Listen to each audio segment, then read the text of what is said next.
content marketing n'est pas que l'apanage des marques. Cette conférence va nous permettre de découvrir que les médias, et notamment le print, peuvent être un support très utile pour le déploiement de ces stratégies de contenu. Pour en parler, Thomas Allosteri, chef projet senior chez Impact Narrative. Bonjour Thomas. Bonjour Victoria. Alors, on t'écoute. C'est parti, merci beaucoup. Ravi d'être là. Je vais vous présenter une petite présentation justement de Impact Narrative au sein du groupe ESH. Hop, voilà. Voilà, je vais vous parler aujourd'hui donc du marketing de contenu dans l'univers des médias. Ça fait quelques années que le marketing de contenu a réussi à s'imposer dans l'univers des médias et c'est plus devenu une tendance. Ça a été également pour pallier justement à une baisse des recettes publicitaires qui étaient en baisse depuis quelques années, et justement comment les médias traditionnels ont réussi à se réinventer en proposant justement sur le marché annonceur de nouvelles formes de communication, mais également pour proposer aux lecteurs des nouvelles expériences de lecture. Donc au sein du groupe ESH que j'ai rejoint maintenant il y a 7 mois, vous voyez donc la structure du groupe où il y a différents pôles de compétences et expertise, mais également donc des pôles économiques. Donc vous avez vraiment le côté médias d'information, donc c'est vraiment les médias traditionnels, les journalistes des rédactions qui font leur actualité, avec le marché lecteur, l'affichage avec Horizon que vous connaissez. Donc le groupe s'est orienté également sur de l'affichage.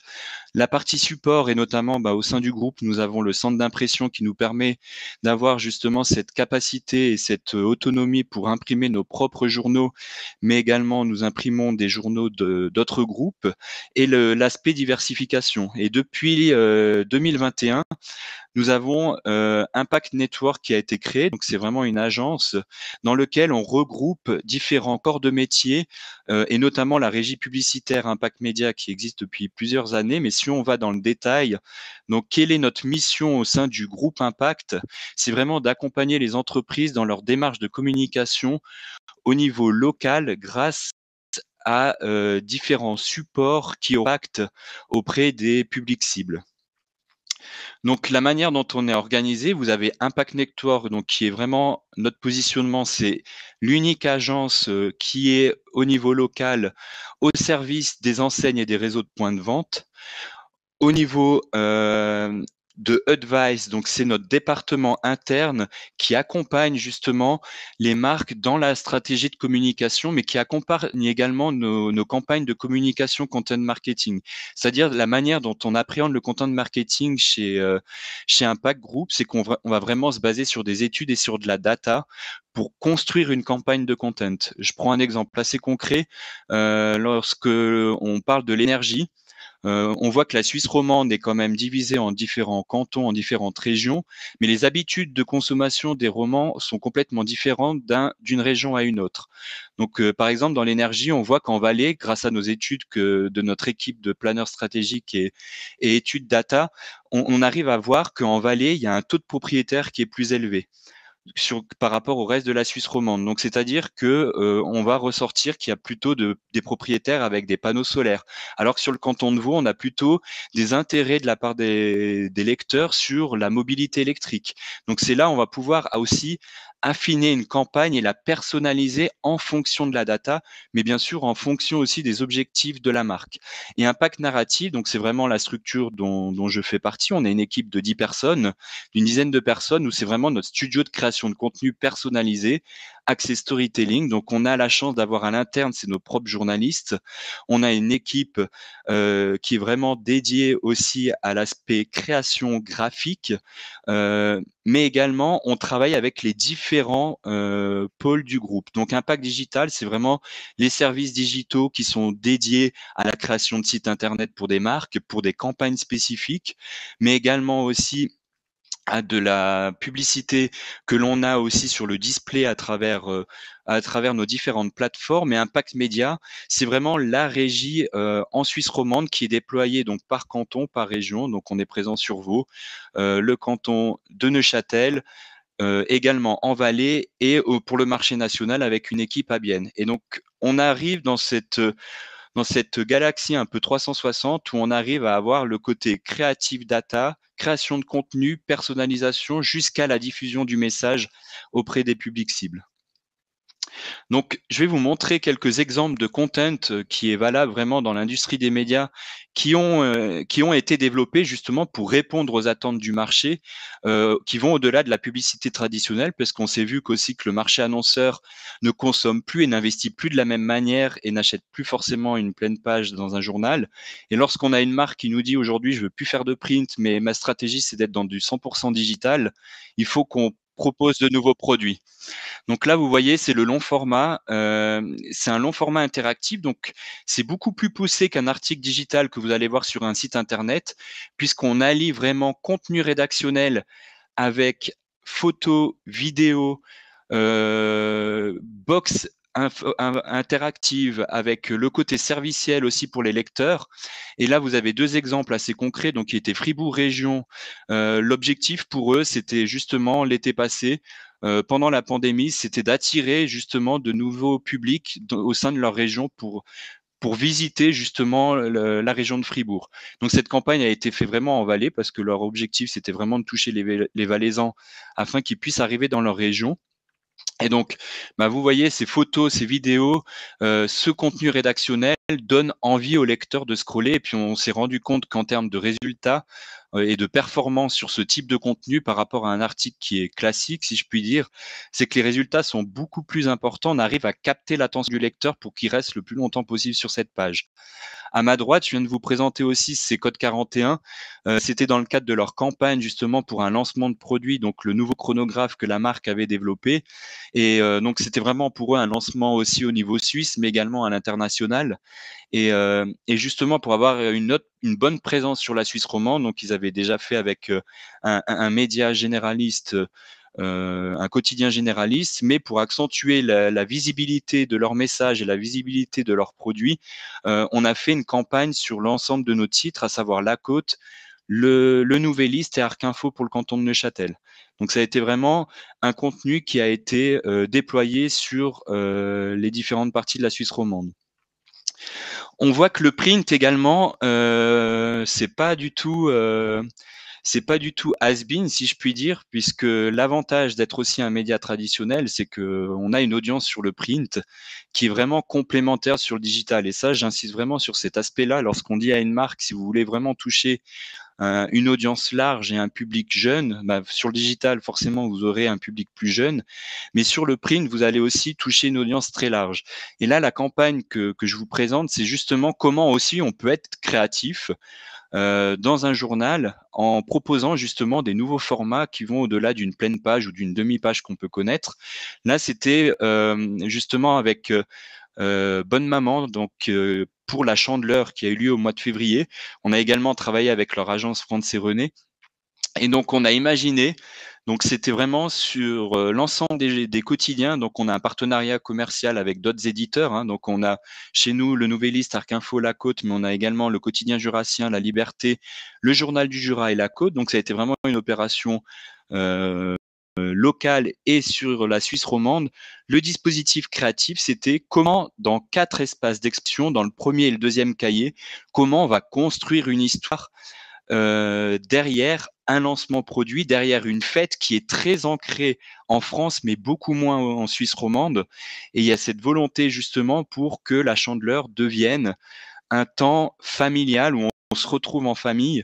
Donc le dispositif, ça a été une cover, une demi-une événementielle à travers les journaux participants, où on avait vraiment une accroche, un teasing. Sur le verso, vous aviez des recettes justement pour les 10 ingrédients à avoir, les 10 recettes pour passer une bonne Chandeleur, avec un jeu concours pour les lecteurs qui était relayé, la marque de son côté, mais nous à travers nos propres réseaux sociaux, donc sur Instagram pour le jeu concours. Et en complément, on avait donc 2 articles qui parlaient justement de la Chandeleur, que c'est une fête traditionnelle avant et après, par rapport au dispositif qui avait été mis en place.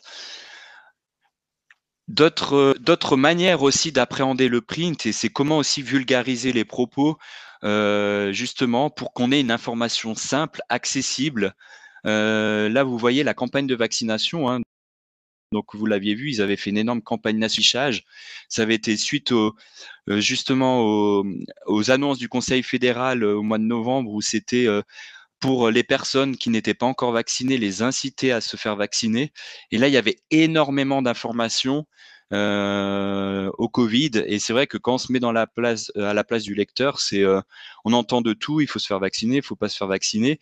Et là, on avait en 10 points, tout simplement, sur un format panoramique, en 10 points, quelles sont voilà, les questions que l'on se pose par rapport à la vaccination. Et donc, ça a été l'ensemble des cantons qui ont participé à cette opération. Et vous voyez la diffusion sur la gauche. Donc, ça a été vraiment tous les médias locaux sur l'ensemble de la Suisse romande qui ont été impliqués dans ce dispositif pour justement sensibiliser et informer le grand public sur cette campagne de vaccination. Autre aspect que l'on peut faire aussi avec le content, c'est que l'Office fédéral de l'énergie joue un rôle vraiment neutre dans les questions de l'énergie, et justement pour eux, c'est promouvoir les énergies renouvelables. Donc c'est vraiment un cahier spécial qui est fait chaque année, que l'on fait de A à Z, où c'est un format qui est sur 4 pages, où on va justement mettre en avant le côté, et c'est vraiment un ton qui est vraiment journalistique. Eux, ils n'ont aucun intérêt commercial et promotionnel derrière. C'est vraiment informer les propriétaires, les régies, mais aussi les locataires sur comment on peut aussi faire des économies d'énergie lorsque on souhaite chauffer son logement. Et donc, vous voyez, au niveau identitaire, graphique aussi, donc nous, au niveau du content marketing, c'est vraiment, on dissocie d'un contenu qui serait fait par les rédactions au niveau journalistique.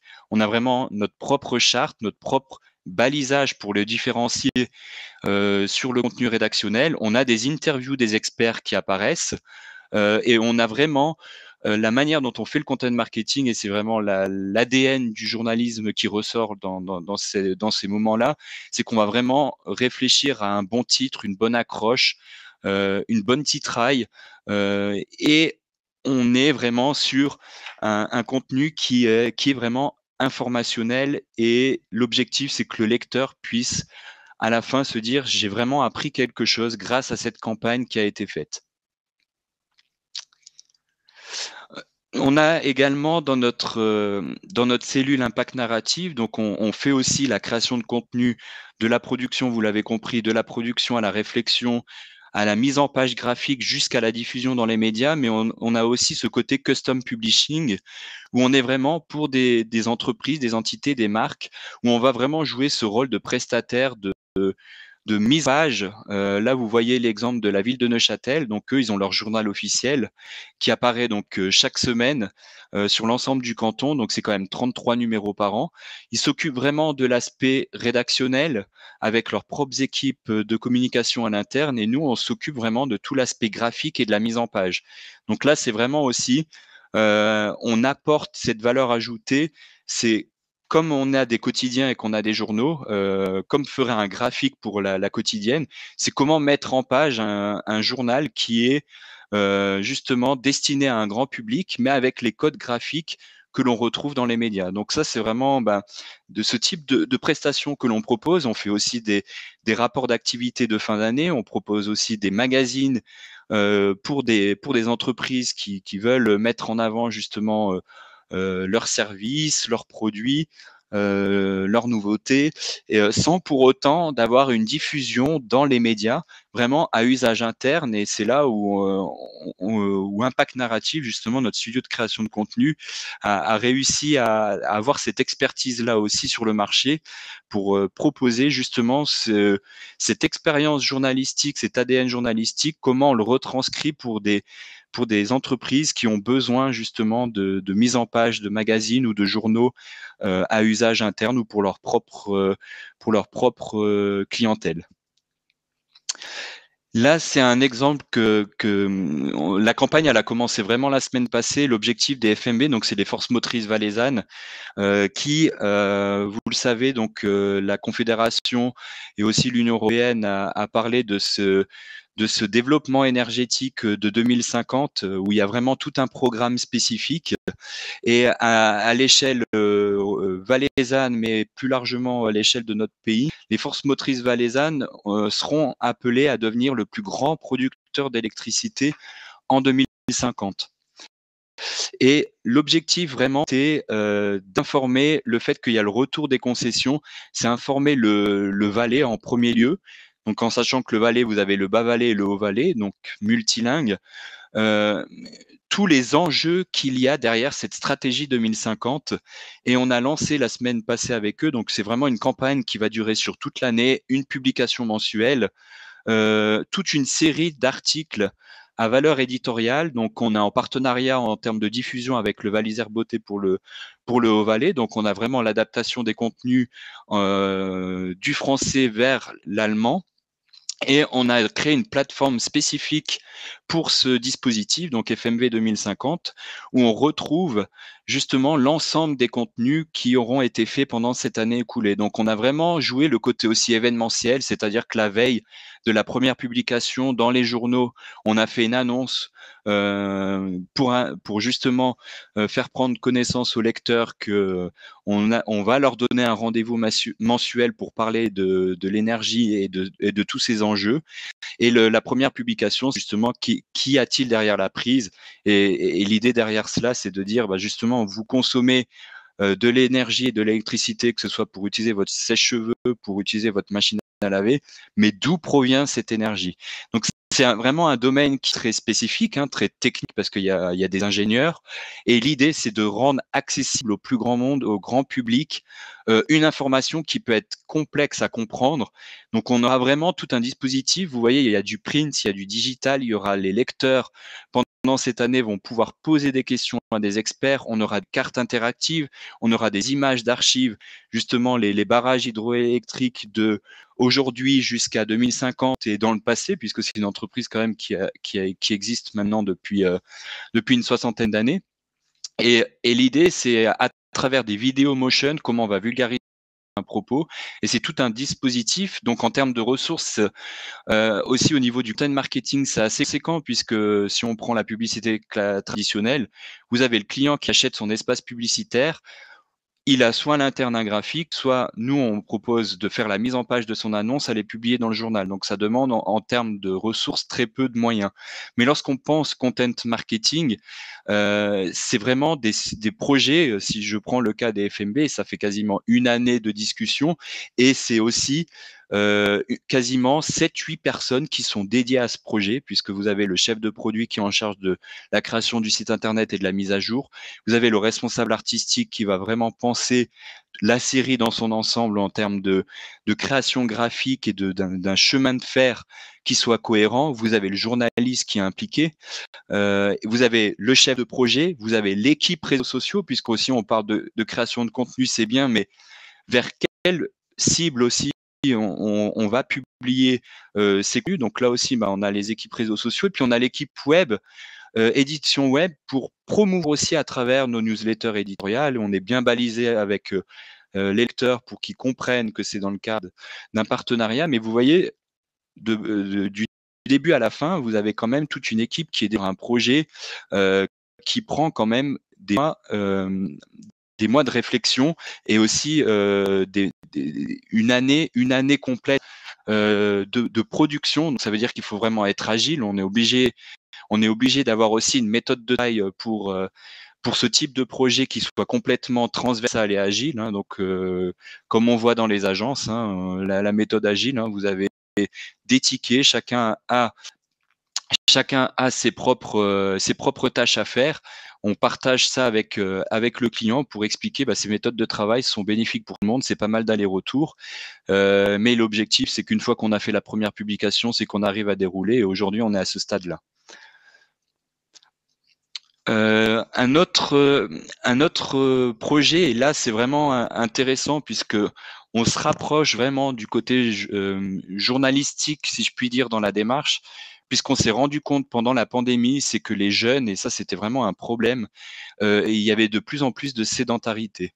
Donc les gens ont beaucoup moins bougé du fait du télétravail, et c'est vraiment une thématique qui est importante, qui a été traitée aussi dans les médias, et c'est comment aujourd'hui on va sensibiliser, on peut sensibiliser le grand public sur la reprise du sport.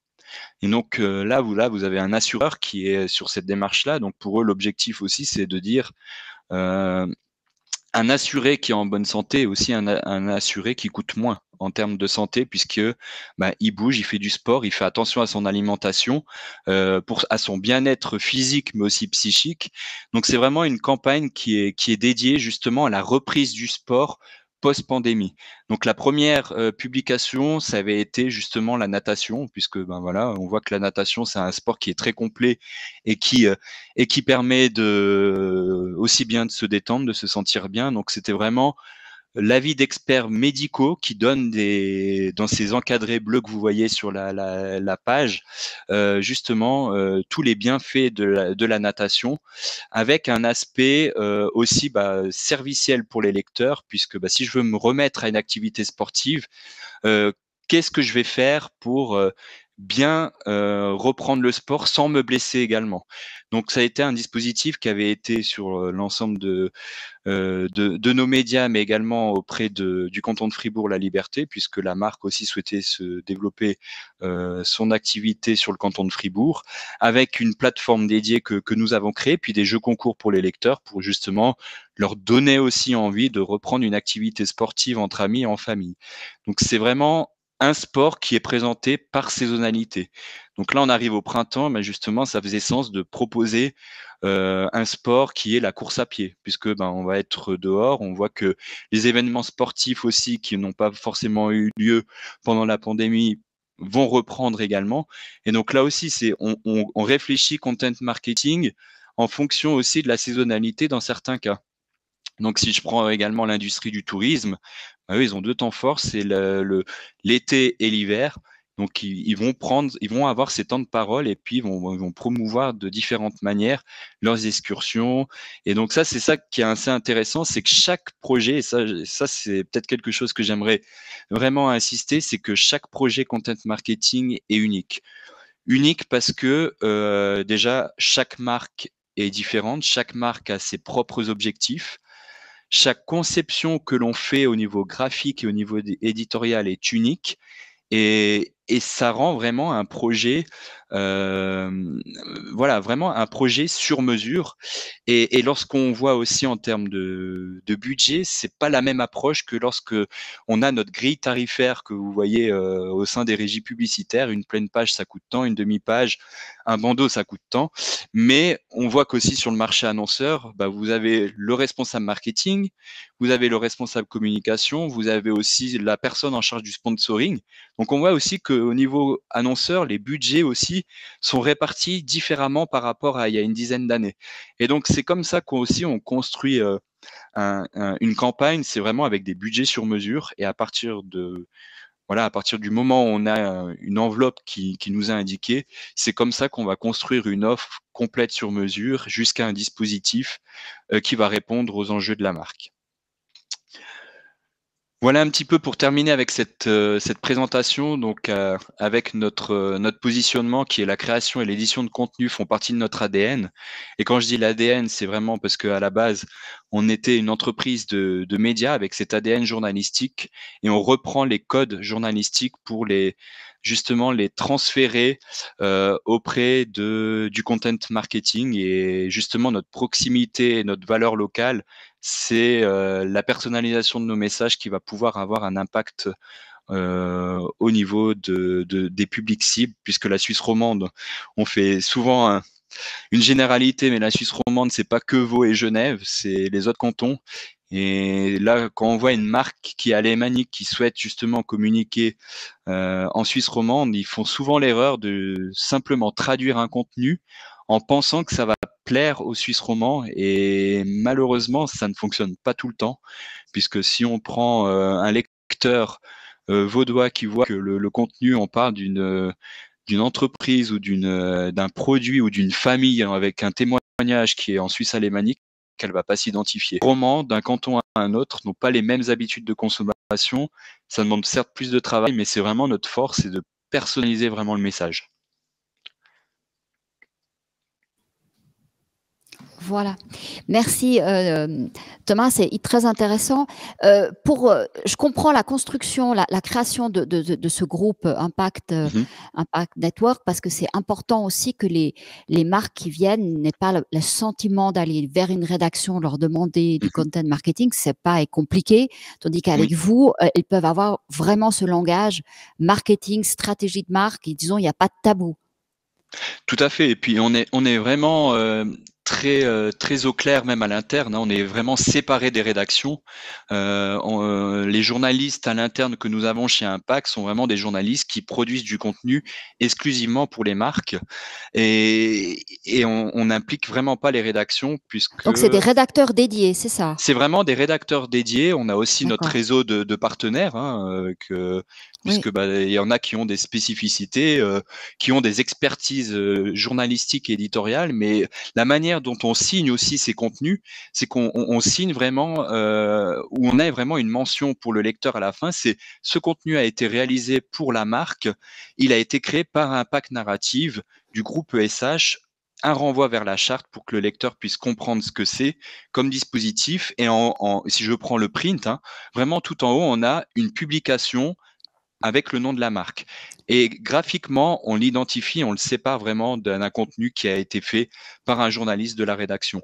Comme ça, on est vraiment sur quelque chose qui est vraiment sain et qui ne donne pas de frustration de la part des rédacteurs, de se dire mais est-ce que si moi on me demande d'écrire pour cette marque-là, je vais pas me sentir à l'aise parce que c'est déjà il y a un financement qui est fait derrière et l'objectif d'un journaliste c'est de traiter l'actualité avant tout.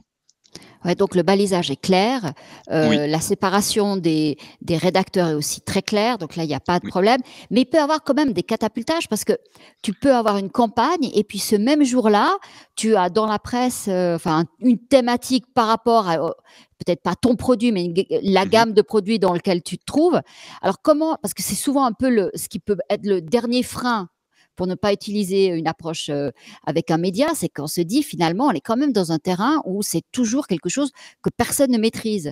Là, tu as des clients qui sont soucieux de ça, et comment vous leur répondez?